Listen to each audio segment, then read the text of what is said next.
En regardant Internet, il y a encore un autre changement que Internet procure. Et si je devais le résumer dans une phrase, je dirais aujourd'hui, nous avons la chance de devenir un peuple mondial. Je n'ai pas dit ça sous l'angle des politiciens qui ont besoin de pérorer sur leur territoire et de faire des conflits de territoire pour avoir du pouvoir. Je ne dis pas ça. Mais monsieur et madame tout le monde d'Iran peut être en contact avec monsieur et madame tout le monde de France et raconter des histoires de famille. On fait des pétitions à vase pour des gens de partout, on fait, etc. On est concerné par la vie de nos semblables n'importe où sur la planète. Et si un Maasai est mis à la porte de sa terre, nous sommes concernés et nous allons agir parce que nous concevons que nous aussi, nous pourrions être mis à la porte de notre propre terre. Il y a une sorte de mondialisation des problématiques du vivant. Nos jeunes vivent là-dedans. Et donc, pour eux, c'est ça leur défi. Nous avons un fils qui, à 12 ans, a eu, lors d'un cours de géographie, son professeur a cru sage de leur donner un article qui disait « Vous ne serez jamais grands-parents ». Top, hein, si vous voulez créer l'avenir de jeunes en leur disant ça, franchement, c'est le chic de la transmission. Mais ça veut dire en clair que sur le dos des jeunes aujourd'hui repose une problématique d'avenir due au changement climatique, à la démographie, etc., dont ils sont extrêmement conscients. Mais pas conscients par la tête, eux, ils sont conscients par les tripes. C'est-à-dire que ce qui fait réseau et ce que magnifie le système Internet, c'est une mise en réseau relationnelle instinctive pour eux. C'est-à-dire que si dans leur réseau, il y en a un qui tombe, ils sont tous concernés. Nous morcelons. Si je parle à madame, je ne fais pas attention aux autres personnes parce que je parle à madame. Si quelqu'un en même temps me pose une question, je me retournerai et je vais morceler mon attention de façon à faire attention aux personnes. Mais nos jeunes, pas du tout. À tel point que nous voyons aujourd'hui une augmentation énorme des TDAH, troubles déficitaires de l'attention. Bernick, que c'est TDAH. Les enfants qui sont des hyperkinétiques, c'est un autre nom pour le même symptôme, ce sont des enfants qui sont d'une extraordinaire attention, une amplification de l'attention que vous n'imaginez pas, seulement c'est tout azimut. C'est-à-dire que pendant que je vous parle et que je regarde par ici, eh bien, je vois madame qui est allée gratter son crâne, madame qui a levé son bic, et vous qui êtes assis avec le bras sur la coudoir. Je vois tout en parlant. Et j'ai besoin de tout voir parce que le moindre mouvement peut me mettre en risque. Et donc, un trouble dit déficitaire de l'attention est quelqu'un qui ne peut pas concentrer son attention sur une chose parce que tout capte son attention. Maintenant, il faut savoir que les moyens que nous mettons à la disposition de nos enfants amplifient ce phénomène, les aident à disperser leur attention dans des moyens de communication très très nombreux et donc à avoir moins de compétences pour avoir une concentration aiguë sur une seule chose.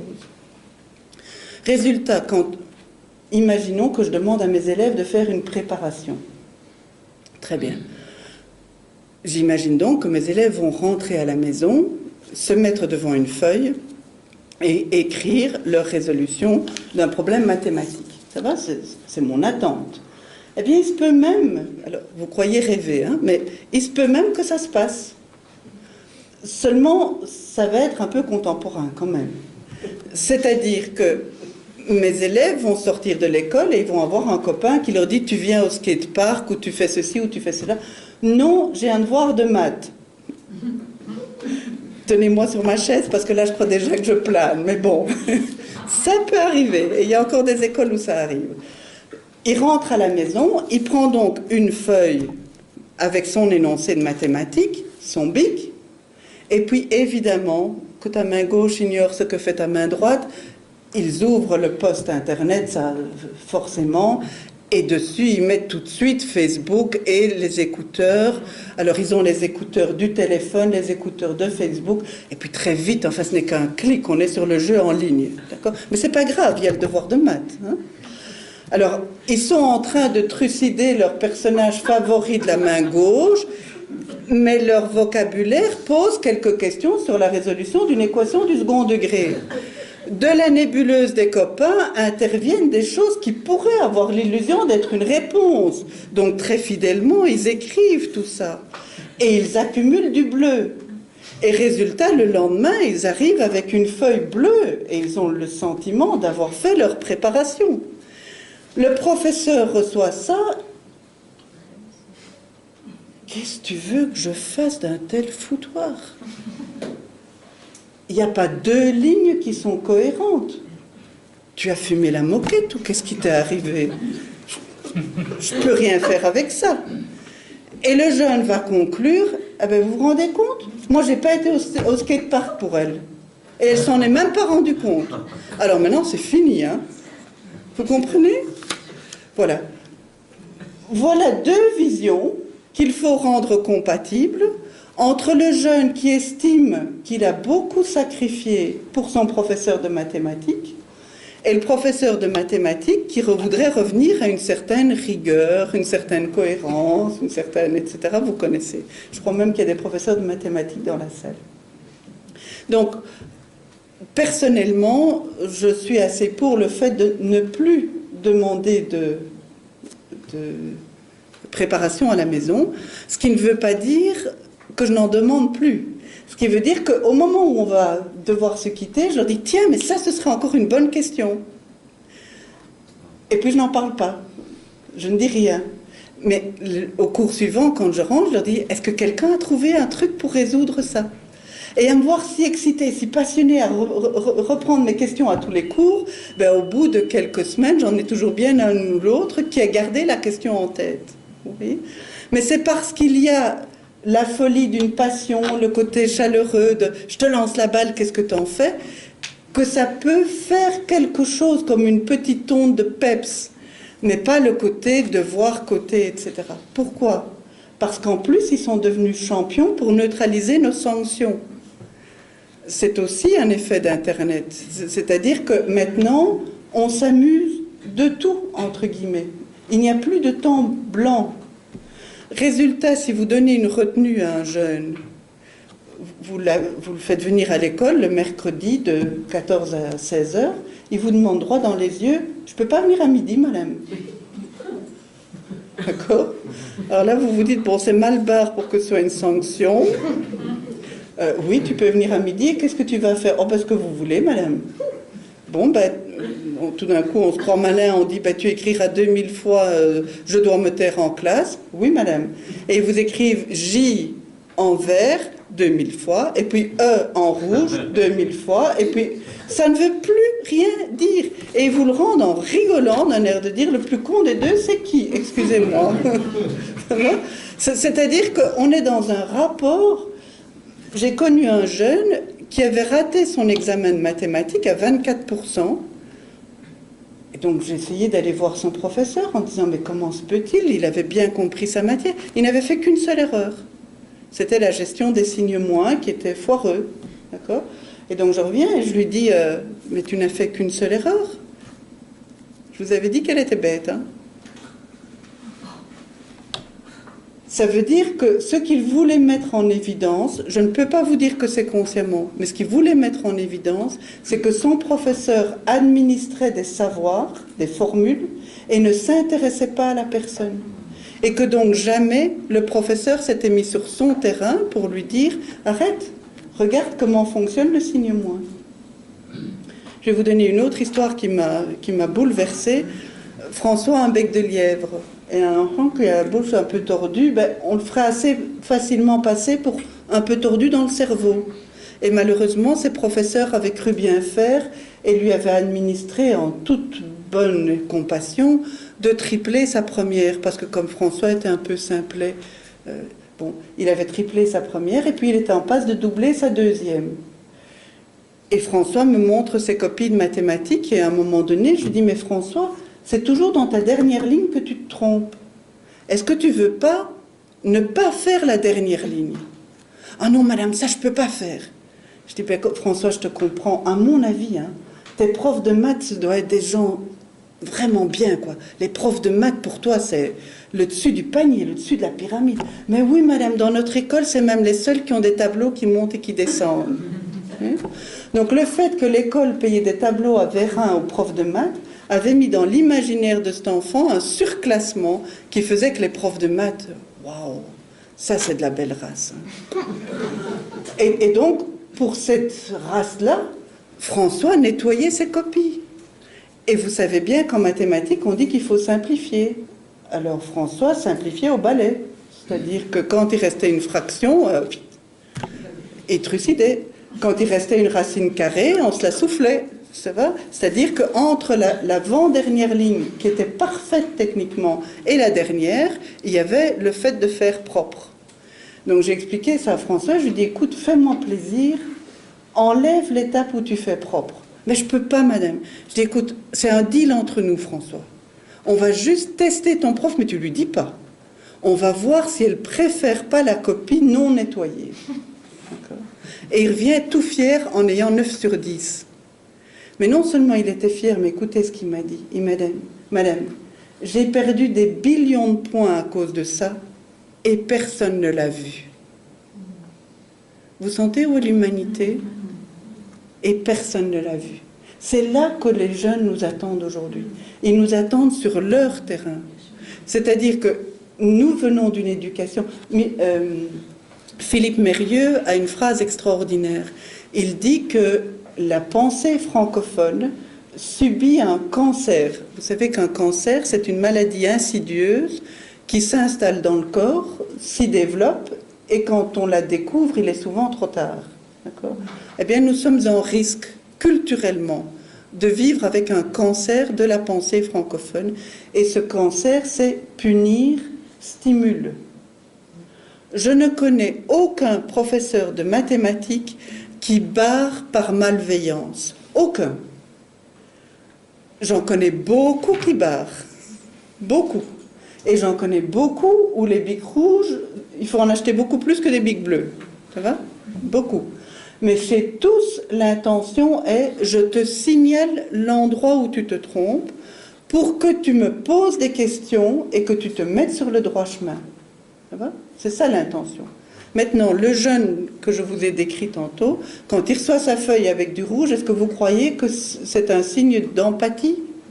Ben pour lui, c'est... Et j'ai travaillé pour ça, et elle ne l'a même pas vu. Et stop, basta. Avec ce prof-là, c'est terminé. Je ne vais pas aller plus loin. Et donc, la difficulté aujourd'hui, c'est que nous sommes obligés de concevoir les copies que les élèves nous donnent comme étant un scénario gagnant. Toujours.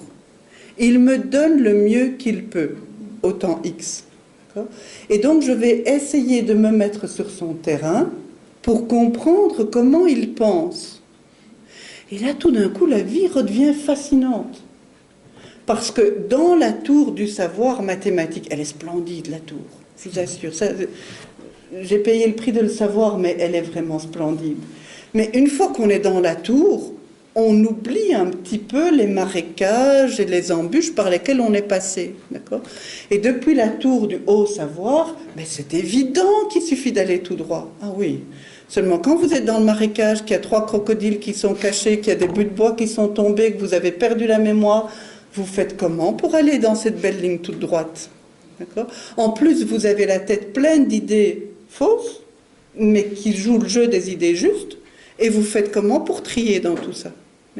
Et donc le jeune aujourd'hui, il ne nous attend pas du tout comme étant l'égérie de la tour des mathématiques parfaites, il nous attend comme être un copain sur le radeau qui prend l'eau et leur dire « tiens, mais et si on essayait ça ?»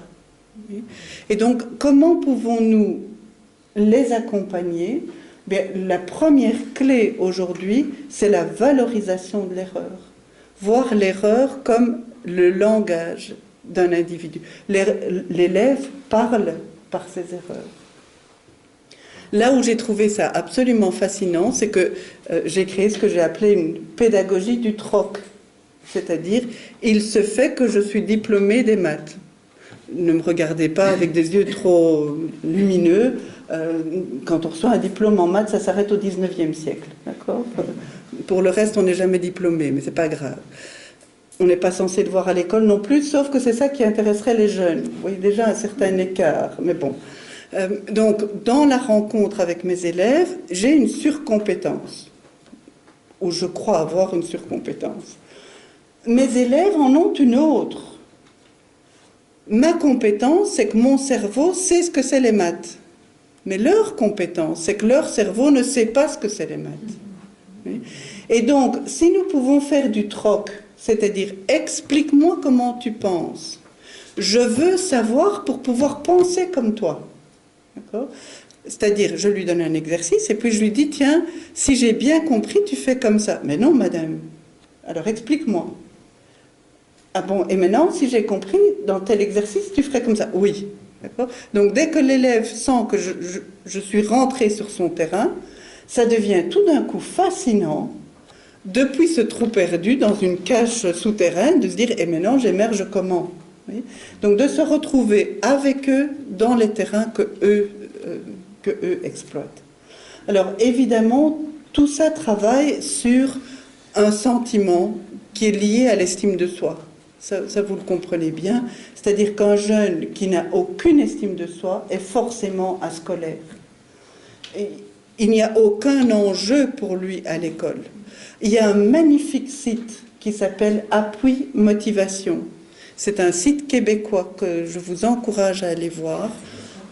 Appui Motivation. Je crois que c'est appui.motivation. Mais il résume toutes les recherches de l'école de Palo Alto, qui est une école contemporaine de recherche en psychologie, psychanalyse, sociologie, etc. Et surtout tout ça imbriqué, pour dire que appui.motivation, c'est un site québécois, donc je crois que c'est QC ou quelque chose comme ça. Mais appui motivation suffit.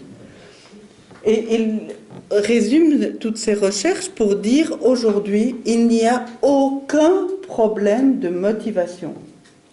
Ça va ? Donc, c'est aussi radical que de vous avoir dit que le cerveau est biologiquement fait pour l'amnésie. D'accord ? Mettons les choses au clair dès le départ, parce qu'après, on peut faire des meilleures constructions. Eh bien, vous entendez partout des discours de parents, d'enseignants, d'associations de pédagogues vous disant on est en déficit de motivation des enseignants, des jeunes, etc. Mais il n'y a aucun problème de motivation. Allez les regarder dans un skatepark.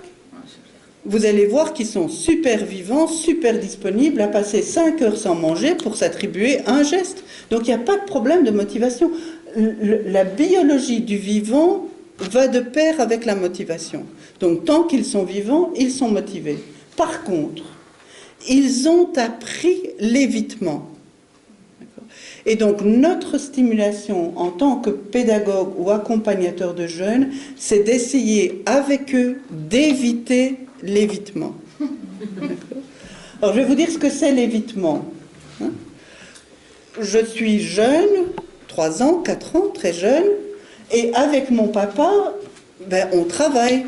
Mon papa est bricoleur, donc je vais avec lui, et quand il scie, je prends l'autre côté de la scie, ou il me donne une petite scie, mais j'ai des outils avec lui, j'ai un petit marteau, voilà.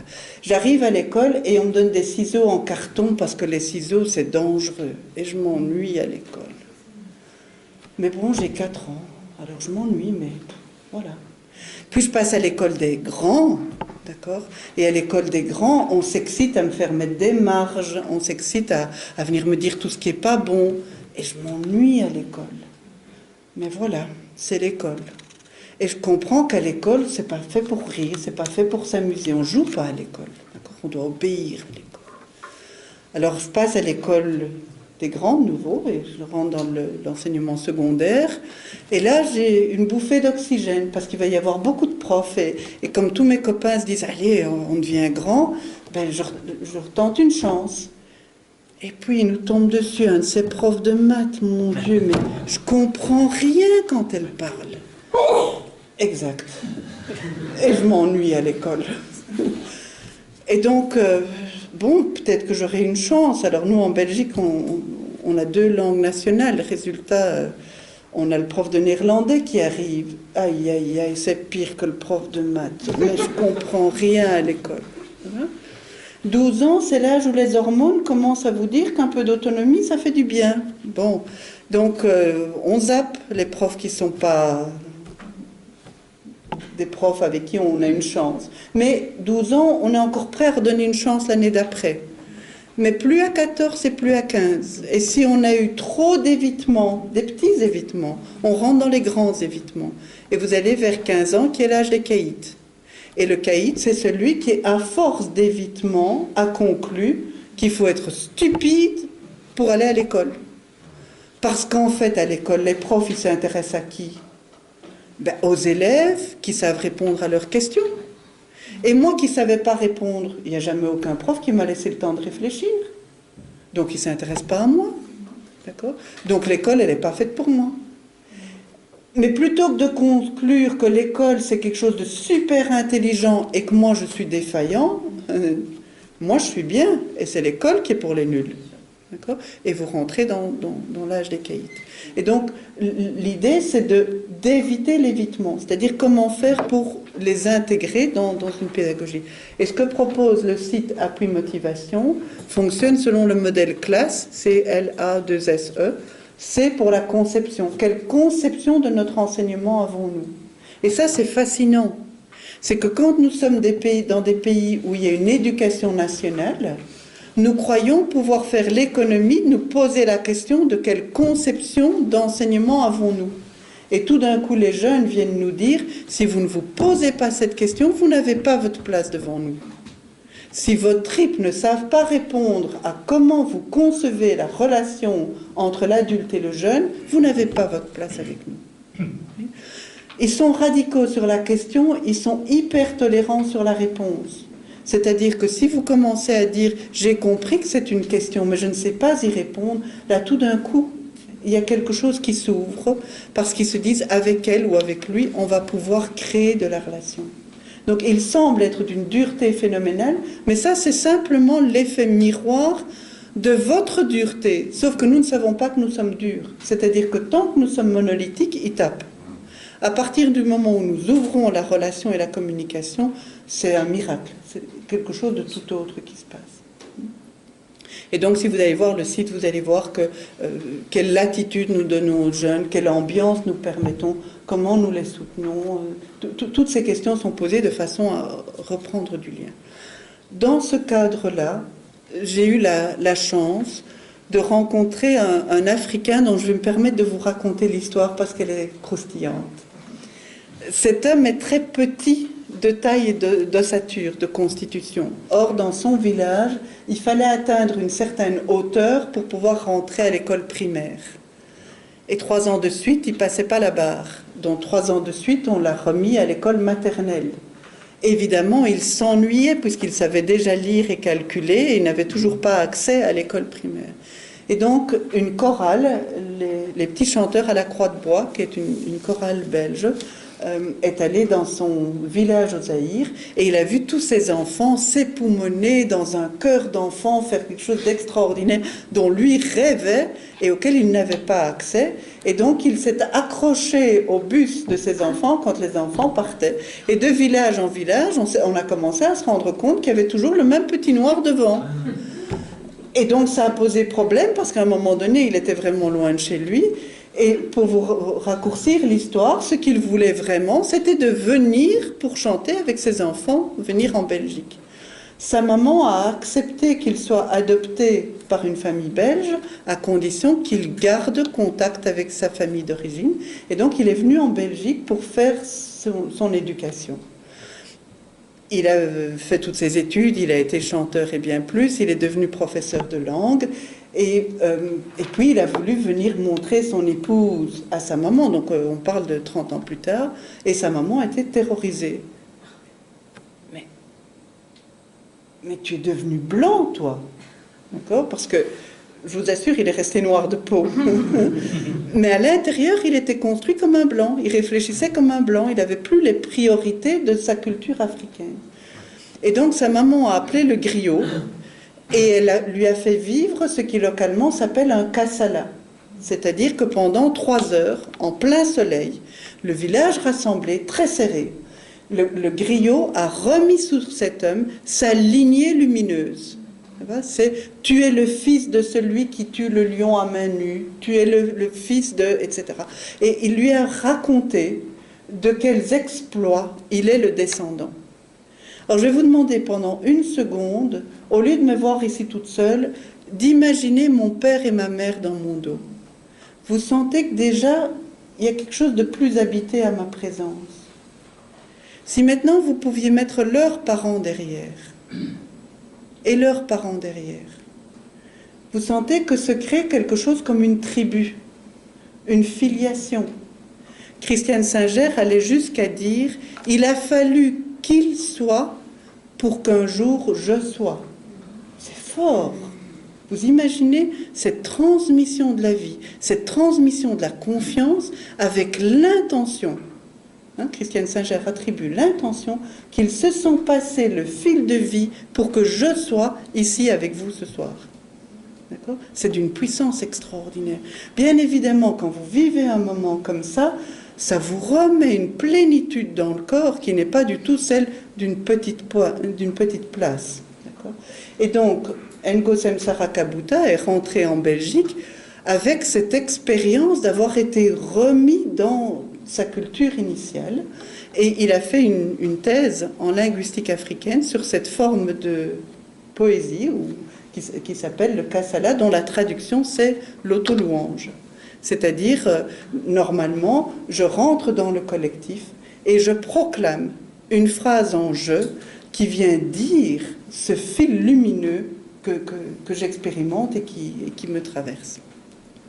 Et donc je suis rentrée en classe et j'ai proposé à mes élèves, au cours de maths, d'écrire une auto-louange. Alors c'est assez folklorique parce qu'ils se disent, bon, celle-là elle est grave, ça on le sait, mais ce coup-là, elle fait vachement fort. Donc ils ont essayé tout ce qu'ils ont pu pour m'éliminer. Le Coran nous l'interdit, enfin, toutes les réticences qu'ils ont pu. Et effectivement, les premiers textes, c'était beaucoup de charbon et des petites pépites. Mais alors, les pépites, je vais vous en donner quelques-unes, c'est vraiment trop beau. Ma beauté fait pâlir Narcisse, je trouble son reflet dans l'eau. Essayez de dire ça le matin quand vous vous levez. Imaginez. Ma beauté fait pâlir Narcisse, je trouble son reflet dans l'eau. 15 ans. C'est magnifique. Maintenant, mettez ça ensemble avec ce que je vous ai dit, école de discrimination positive. D'accord ? Vous vous dites, il y a quelque chose qui ne va pas là. Il y a un des deux pôles qui est un peu zappé, qui n'est pas tout à fait au courant. D'accord ? Je vais aggraver mon cas. Déjà tout petit, Hayati relevait tous les défis. C'est un enfant turc, primo-arrivant, ce qui veut dire ne parlant presque pas le français. D'accord ? Et donc, il a rassemblé les mots qu'il connaît. Mais écoutez ça, déjà tout petit, Hayati relevait tous les défis. C'est magnifique. C'est d'une poésie, c'est d'une densité. Je suis l'exception à la règle qui dit que personne n'est parfait. Vous ne trouvez pas ça magnifique? Donc, je me suis dit, je tiens un fil d'or. C'est comme sur le Yukon Trail. Vous savez, vous ramassez une pépite et vous vous dites, waouh, c'est clair, quoi, j'achète la concession. Donc j'ai acheté la concession et d'année en année, je leur demandais d'écrire leur auto-louange. Alors évidemment, le jour J, je leur expliquais ce que c'était. Ils me répondaient toujours qu'ils ne comprenaient pas, mais c'était de moins en moins grave, parce que j'étais de plus en plus sûre que de toute façon on y arriverait. Et donc, je m'asseyais parmi eux, j'écris la mienne, ils écrivent la leur. Souvent, ils sont dans mon dos, ils rigolent de ce que j'écris. Notamment, il se fait que mon grand-père ressemble comme 2 gouttes d'eau à notre roi Léopold II. Un homme de stature très noble, avec la grande barbe blanche. Et maman m'a toujours dit que elle était impressionnée, étant petite fille, des gens qui s'arrêtaient en rue pour voir passer Sa Majesté. Ben, forcément, ça laisse quelques traces. Mais de là à vous dire que je suis la petite fille du roi, je me la pète un peu quand même. J'ai un de mes élèves qui m'a dit ces derniers temps, mais madame, en fait, vous la pétez, c'est votre métier.